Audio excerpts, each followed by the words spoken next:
Audio Jungle.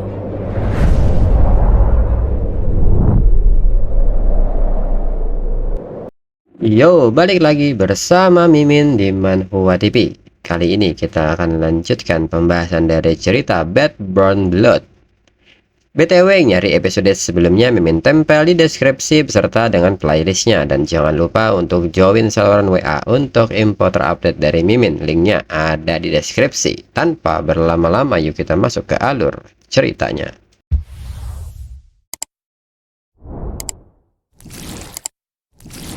Disclaimer, mohon abaikan hal ini jika kalian sudah mengerti. Ini peringatan mengenai konten di channel ini. Video ini berisi alur cerita komik yang mempermudah bagi pendengarnya untuk mengetahui isi ceritanya dan memahami alur ceritanya. Jika ada kesamaan tokoh dan tempat, ini benar-benar tidak disengaja. Dan peringatan bagi pendengar untuk tidak mencontoh atau meniru perkataan maupun perbuatan yang tidak baik yang ada di video ini. Karena cerita ini hanyalah fiktif belaka. Jika mengerti, yuk kita masuk ke ceritanya. Cerita berlanjut. Setelahnya, mereka pun kini berada di Akrecian Hospital pada bagian ruang pemulihan. Ilai pun bertanya kepada Luka bagaimana rasanya hampir mati. Luka pun meminta Ilai untuk menanyakan kepada dirinya sendiri karena Ilai lah yang hampir mati. Ilai pun hanya tertawa menanggapinya serta menyebut bahwa dirinya mendapatkan lengan dan kaki baru kali ini. Lalu Ilai pun bertanya bagaimana dengan Luka. Luka sendiri menyebut bahwa punggungnya hancur.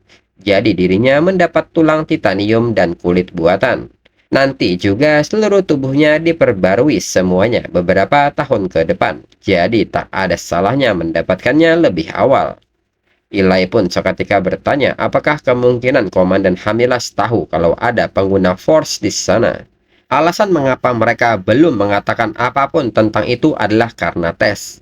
Mengingat bagaimana senior mereka tidak ikut membantu. Mungkin karena menganggap mereka bisa mengatasinya. Dan juga tidak ada yang terbunuh. Namun bukankah ini aneh? Ilai dan kadet lain yang terkena serangan Force langsung di kepala masih bisa bertahan. Ini juga terlalu aneh kalau cuma dianggap sebagai suatu kebetulan. Menurut Ilai, mungkin pengguna Force itu memang tidak berniat membunuh mereka dari awal. Luka pun hanya terdiam mendengar hal ini karena di saat itu, Luka sangat mengingat di saat pria itu ingin membunuhnya namun terhenti karena melihat dirinya yang masih anak-anak. Dalam pikiran Luka, dirinya sudah menjadi seorang warrior, seorang prajurit. Membiarkan dirinya hidup adalah kesalahan yang dia buat. Rasa ampun menyedihkan itu adalah alasan mengapa mereka semakin terpuruk. Menyesal saat melihat rekan sendiri mati menuju neraka. Kemudian di saat itu Ilai bertanya mengapa Luka menutup mata anak kecil itu. Luka pun seketika kaget mendengar Ilai mengungkit masalah itu. Ilai pun meminta Luka untuk memberitahu dirinya alasannya. Luka pun seketika menghindari pertanyaan ini serta membalikkan badannya. Lalu menyebut Ilai jadi banyak bicara apakah Ilai juga mendapatkan lidah baru. Luka dengan nada kesalnya menyebut bahwa itu adalah kesalahan yang takkan pernah terjadi lagi. Kemudian saat ini mereka kembali dikumpulkan. Dan seorang atasan mereka mengatakan bahwa dengan ini mereka telah menyelesaikan tahun kedua dari 4 tahun pelatihan sebagai Imperial Guard. Sekarang ada kelompok yang lebih muda dari mereka. Jadilah contoh yang baik untuk para rekrutan baru, khususnya untuk Luka dan Ilai, sebagai top 1 dan 2 saat ini. Mereka juga bisa mengincar menjadi Centurion. Dia pun meminta mereka berdua untuk mempertahankan itu. Demi kejayaan sang kaisar dan warga kekaisaran. Mereka berdua pun mengerti. Menurut Luka, Centurion itu merupakan susunan Imperial Guard. Ada ribuan guard terdiri dari 10 century. Semua itu dipimpin oleh Chief Centurion. Komandan para guard, Chief Centurion juga adalah Centurion dari century pertama dan kadet seperti dirinya.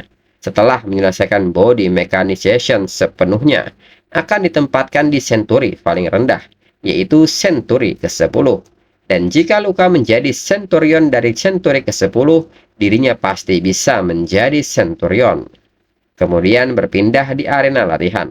Ilai dan Luka sedang melakukan latih tanding dengan pertempuran jarak dekat. terlihat dari kedua aksi mereka yang saling balas serangan. Luka sendiri menilai bahwa Ilai menjadi lebih kuat dengan lengan barunya. Namun meskipun demikian, dalam hal pertarungan jarak dekat, dirinya lah yang selalu bisa menang. Dan seketika Luka melepaskan drop kick hingga membuat keseimbangan Ilai goyah. Dan di saat itu Luka bersiap melepaskan sebuah pukulan. Dan dengan ini Ilai kalah. Luka menyebut bahwa ini menandakan 124 ronde dan 124 kemenangannya.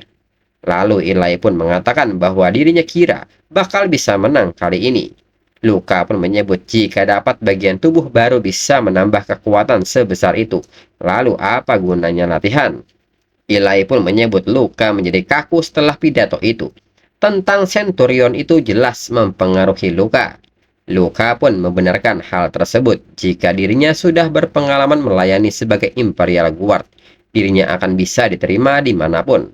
Ilai pun mengatakan bahwa Luka sudah di posisi di mana asalnya sudah tidak lagi dipermasalahkan, dan bertanya mengapa Luka tidak santai sedikit saja. Luka pun menyebut bahwa dirinya tak seperti Ilai. Dirinya tak punya tempat untuk kembali. Luka harus terus naik dan berkembang atau semuanya akan berakhir. Luka juga menyebut bahwa Ilai itu punya bakat, tapi Ilai kurang dalam melakukannya. Luka pun bertanya mengapa Ilai ingin menjadi seorang guardman. Ilai pun hanya tersenyum dan bertanya apakah dirinya terlihat seperti itu di mata Luka. Ilai pun mengatakan bahwa dirinya ingin menjadi ilmuwan, menjadi seorang arkeolog, agar bisa mempelajari tentang peradaban Arcane kuno. Mendengar hal ini, Luka kembali bertanya mengapa Ilai tak mengejar itu jika itu yang Ilai inginkan.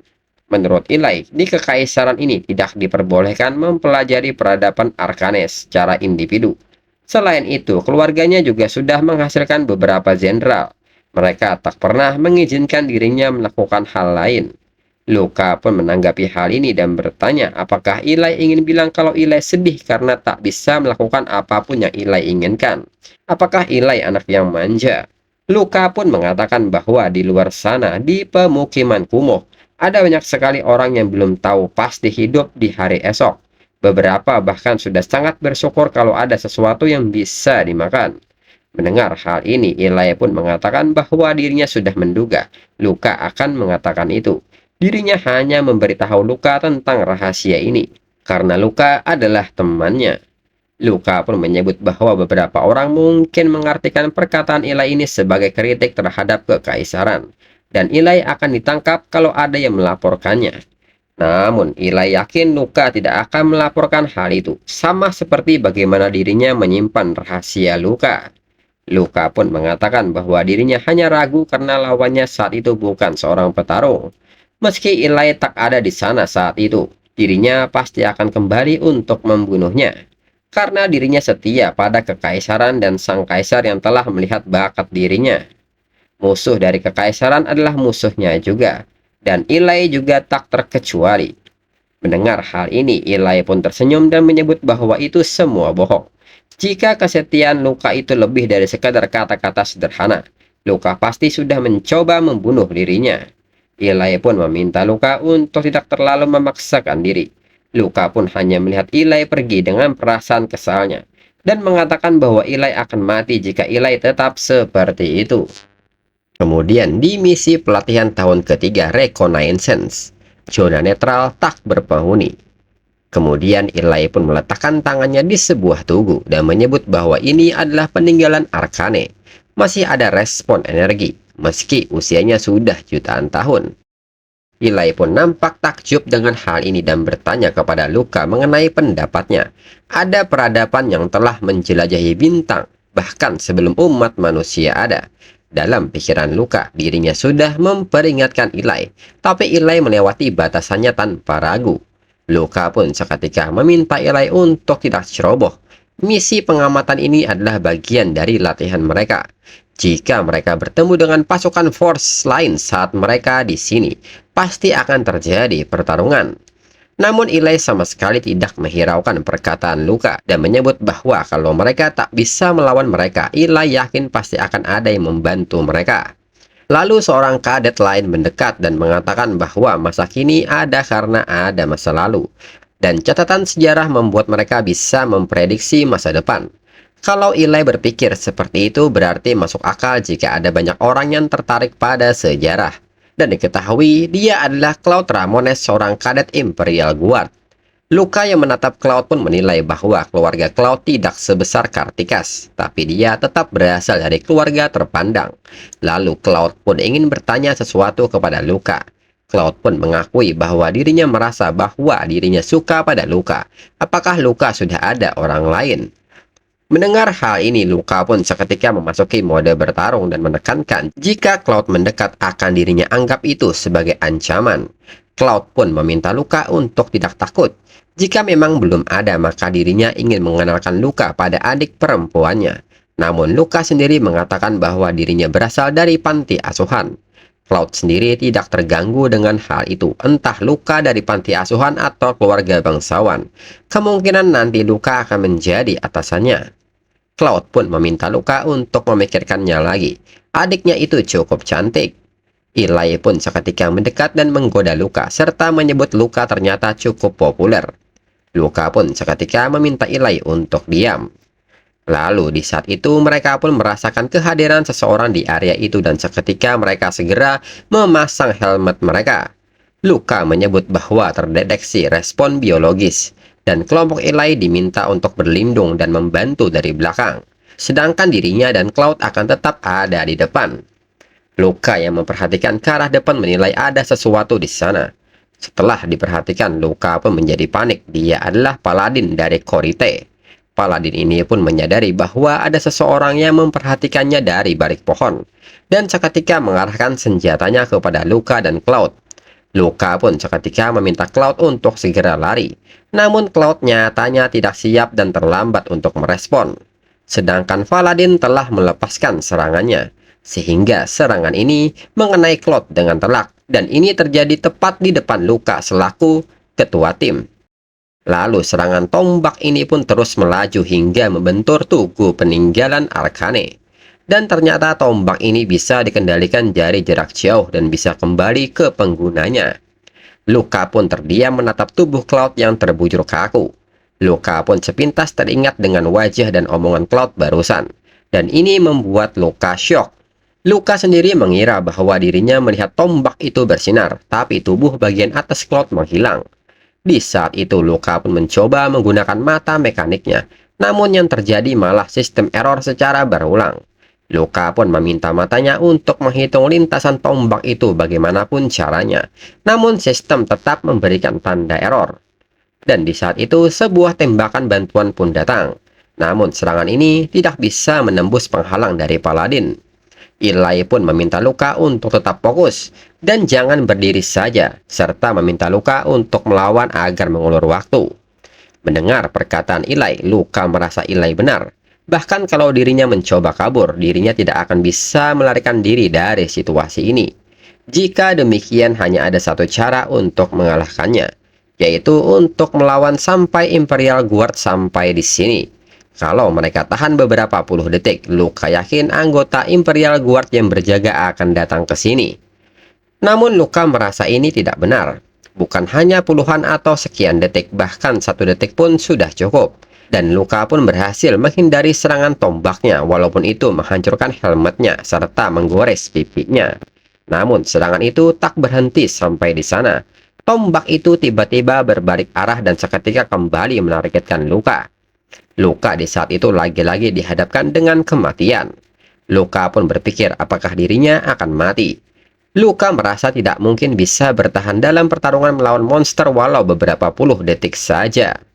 Namun di saat itu Luka kembali teringat dengan Hamilas yang menyebut wajah Luka bagaikan babi yang baru saja sadar bahwa dia akan dibunuh di rumah jagal.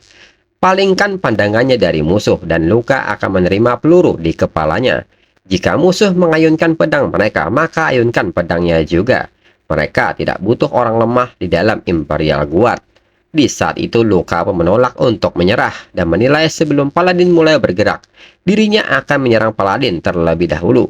Hingga Luka mengayunkan pedangnya untuk memblokir serangan tombak Paladin. Dan ini memicu ledakan di mana tombak Paladin berbelok arah dan mengenai benda lain. Sedangkan senjata Luka pun patah dan terlempar ke udara, hingga pada akhirnya Luka berhasil bertahan. Namun di saat itu, Luka merasa bahwa dirinya tidak bisa menggerakkan tangannya lagi, tapi dirinya berhasil menahan tombak itu. Luka pun perlu bersiap akan serangan berikutnya. Di saat itu, Paladin pun menarik pedangnya dan mengayunkannya hingga memicu sebuah serangan gelombang cahaya. Namun, Luka berhasil menghindarinya walaupun lengannya terpotong. Dan serangan ini pun nyatanya juga mengarah kepada Eli dan anggotanya hingga membuat bagian tubuh mereka terpotong. Eli pun di saat itu berhasil selamat. Dua anggotanya tidak bisa terselamatkan. Luka pun menilai bahwa Paladin ini tidak mengincar dirinya. Dan secara tiba-tiba Paladin ini melakukan manuver maju dan siap menyerang Luka. Luka yang melihat hal ini segera meresponnya dan maju dengan segenap kekuatannya. Lalu di sisi lain, seorang Imperial Guard senior pun kini mulai bergerak masuk ke dalam hutan dengan kecepatan penuhnya hingga melihat di mana Luka dan Paladin yang hendak bentrok. Di saat mereka berdua semakin dekat, Imperial Guard senior lebih dulu mencengkram Paladin tersebut dan ini mengagetkan Luka. Imperial Guard itu menyeret Paladin di tanah dengan kecepatannya hingga Imperial Guard mengeluarkan senjatanya dan menembaknya dan terus menyeretnya sangat jauh hingga menabrak tugu peninggalan Arcane. Luka pun sadar Paladin itu diseret kemana hingga terlihat dari kejauhan yang berdiri saat ini adalah Imperial Guard dengan armornya. Luka pun seketika berteriak karena dirinya selamat. Lalu di sisi lain, Paladin yang terkena serangan keras pun nyatanya kembali berdiri. Dan Imperial Guard pun menyadari hal ini, hingga keduanya saling melihat satu sama lain dengan memunculkan aura membunuh mereka masing-masing. Dan kini mereka pun saling berhadapan.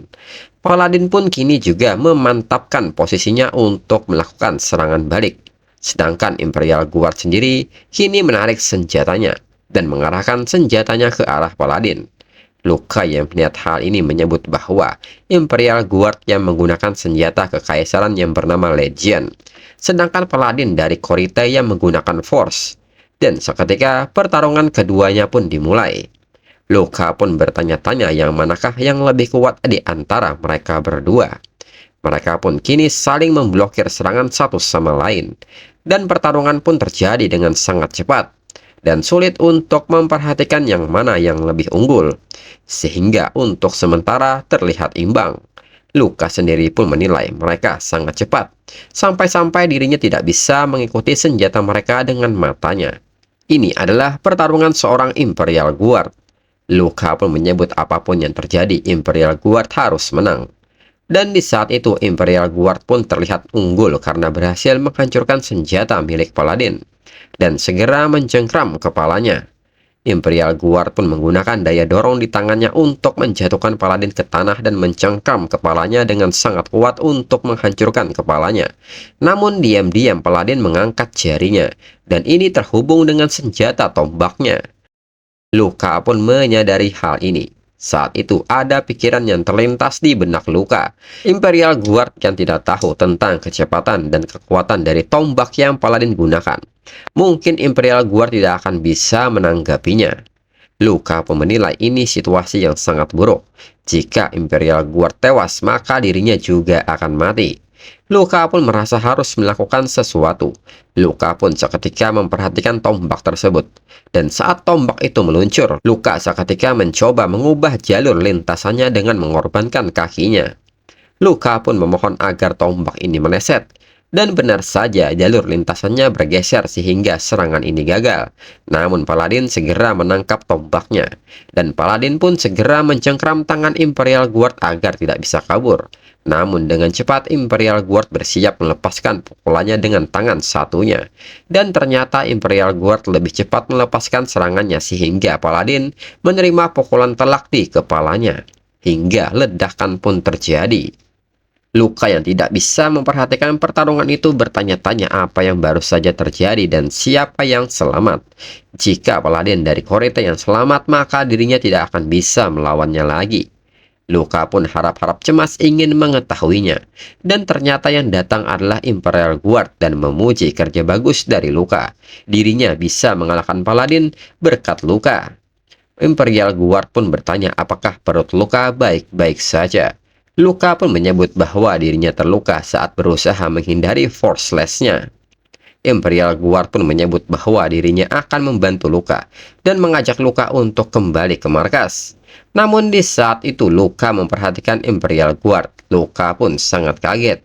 Menurut Luka, Legion, armor mekanik seluruh tubuh yang Kekaisaran berikan kepada Imperial Guard dengan melepaskan semua bagian tubuh yang lemah yang tidak dibutuhkan dalam pertarungan adalah sebuah item yang membuat penggunanya menjadi senjata pamungkas.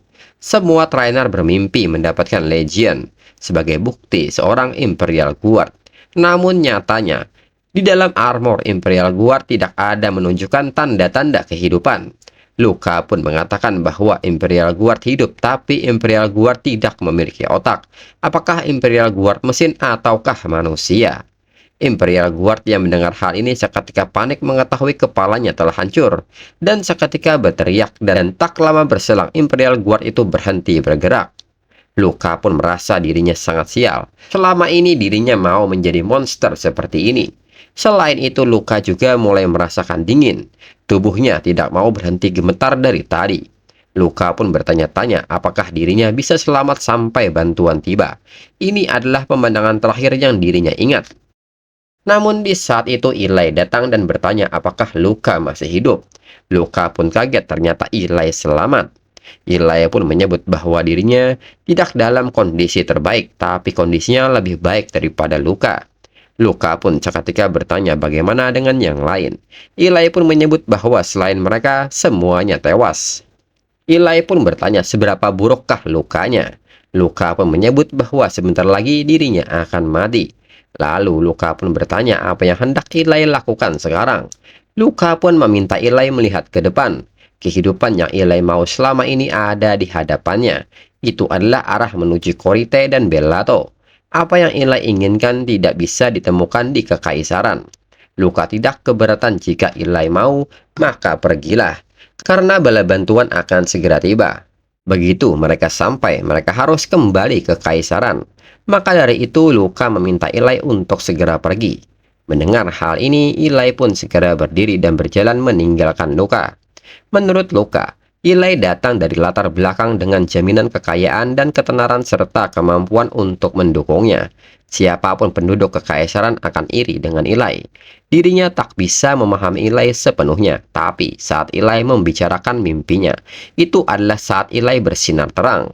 Jadi Luka pun berharap Eli hidup sesuai dengan keinginan Eli, dengan segenap hatinya. Namun tiba-tiba Eli nyatanya kembali dan menutup luka perut Luka.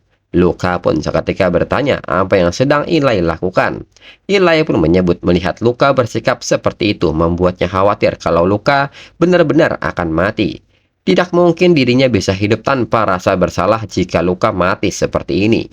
Luka pun hanya tertawa dan menyebut Eli sebagai orang bodoh. Dan chapter berakhir.